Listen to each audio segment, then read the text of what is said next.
नमस्कार मेरे छोटे भाई बहनों। एक बहुत गंभीर मुद्दा है आरक्षण। आरक्षण को लेके बहुत से लोग थोड़ा-सा बातचीत करना चाहते हैं, लेकिन कुछ चीज़ों को कोई जानकारी हो नहीं पाती और ख़ासकर सरकारी नौकरी की तैयारी करने वाले बच्चे बहुत परेशान रहते हैं।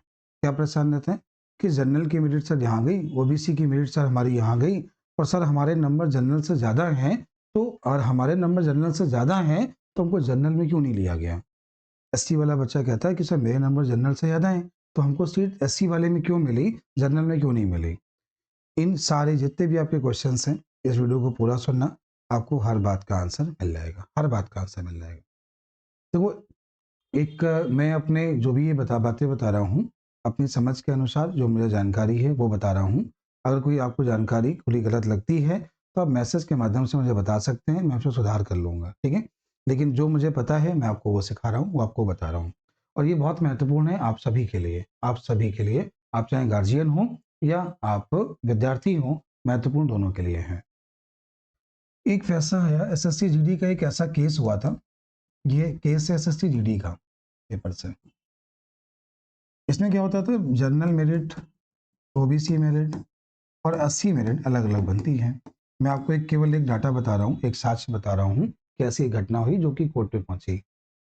यहाँ पे जनरल की मेरिट यहाँ पे गई 70 नंबर, ओबीसी की मेरिट यहाँ पे ज़्यादा चली गई। हाँ, ऐसा हुआ, ओबीसी की मेरिट ज़्यादा चली गई और एससी की मेरिट यहाँ पे थोड़ी कम गई, माना 64 नंबर गई।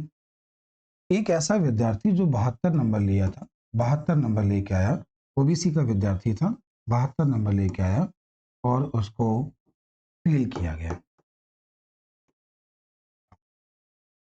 आपके मन में सवाल आया होगा कि सर उसको फ़ेल किया गया, इसका मतलब क्या? सर अगर वो फ़ेल हो गया, ओबीसी का विद्यार्थी है, तो सर ये जनरल के नंबर से ज़्यादा है, उसको पास होना चाहिए। सर ऐसा क्यों हुआ? यही बताने के लिए मैं आपके बीच आया हूँ। ये जानकारी आपको नहीं है, ऐसा आपके साथ ना हो, इसलिए थोड़ा-सा गंभीरता से सुनें और उसको समझें। होता क्या है आपको ये बता दूँ। जैसा कि आपको पता है, पुलिस की भर्ती भी आ रही है। सरकार आपको छूट दे रही है। जैसे 18 से 22 साल की उम्र है, पहले हम लोग इस पे बात करते हैं, छूट की बात अभी नहीं करते हैं। 18 से 22 साल की उम्र है। अब यहाँ पे एक जनरल का बच्चा है, जिसकी मेरिट गई मानो 240 नंबर। मैं ऐसे एग्जांपल बता रहा हूँ, मानो 240 नंबर गई। और ओबीसी की मेरिट, ओबीसी के बच्चे आजकल ज़्यादा पढ़ने लगे हैं, मैं देख भी रहा हूँ अपने आस-पास, ये सच है, एकदम सच्चाई है ये, तो सच्चाई को मानना चाहिए, ठीक है? ये बच्चे ज़्यादा मेहनत कर रहे हैं, इनकी मेरिट चलेगी 260 नंबर और एससी की मेरिट चली गई यहाँ पे, एससी और एसटी की बात करते हैं, यहाँ पर मेरिट गई 230 नंबर या 220 नंबर, जो भी है, हमने ऐसे आपको एग्जाम्पल बताया। अब एक बच्चा जो 250 नंबर लेके आया, ओबीसी का विद्यार्थी था और वो एग्ज़ाम में फेल हो गया। वो एग्ज़ाम में फेल हो गया।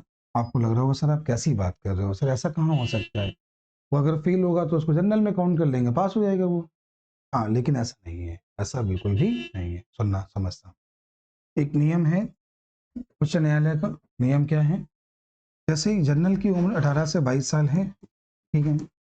आपने अगर 18 से 22 साल की उम्र में फॉर्म भरा है, आप ओबीसी विद्यार्थी हैं और तब आपके नंबर इतने आ रहे हैं, तो आपको जनरल में काउंट करेंगे। आपके नंबर 250 आ रहे हैं, आपने जो उम्र है आपकी 18 से 22 साल में है, तब आपने फॉर्म भरा है तो इसमें काउंट करेंगे।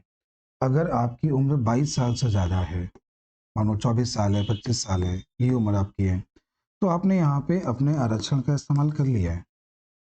आपने अपने 3 साल का इस्तेमाल कर लिया है। अगर ऐज में डिस्काउंट आपको मिल गया है, ऐज में आपको आरक्षण मिल गया है, तो आगे आरक्षण आपको नहीं मिलेगा, आपको अपनी मेरिट में पास होना होगा। ये केवल ओबीसी के लिए नहीं है, एससी के लिए भी ऐसा ही है। अगर आपने अपनी एज में छूट ले लिया है, तो आपकी जो मेरिट है, अगर एससी की मेरिट मानो किसी कारण से, वैसे ऐसा हुआ कभी नहीं है, एससी की हमेशा कम जाती है, ओबीसी केस में ऐसा हो चुका है और एक बार नहीं कई एग्जामों में हो चुका है। ओबीसी के केस में ऐसा कई एग्जामों में हो चुका है, तो ये इंतजार मत करो सरकार 3 साल की छूट दे रही है, बाद में पढ़ लेंगे, 5 साल की छूट दे रही है, बाद में पढ़ लेंगे। इस तरह धोखा भी हो सकता है। और ओबीसी वाले बच्चों को बहुत-बहुत बधाई, आपकी मेरिट ज़्यादा जा रही है, मुझे अच्छा लगता है। आप लोग इतनी मेहनत कर रहे हो, लेकिन समय पे कर लो तो उसका लाभ भी मिलेगा। तो ये जानकारी कैसी लगी? और भी बातें हैं जो तो आपको बतानी है, अगर जानकारी अच्छी लगी तो ऐसी जानकारी की मैं वीडियो और भी बनाता रहूँगा। शायद ये जानकारी आपको थी या नहीं थी, एक कमेंट में ज़रूर बताना। सभी को जय हिंद, मिलते हैं अगली वीडियो में। एक ऐसी अगली वीडियो मैं आपको और दूँगा, जो आपको तैयारी के लिए और मोटिवेट करेगी। सभी को जय हिंद।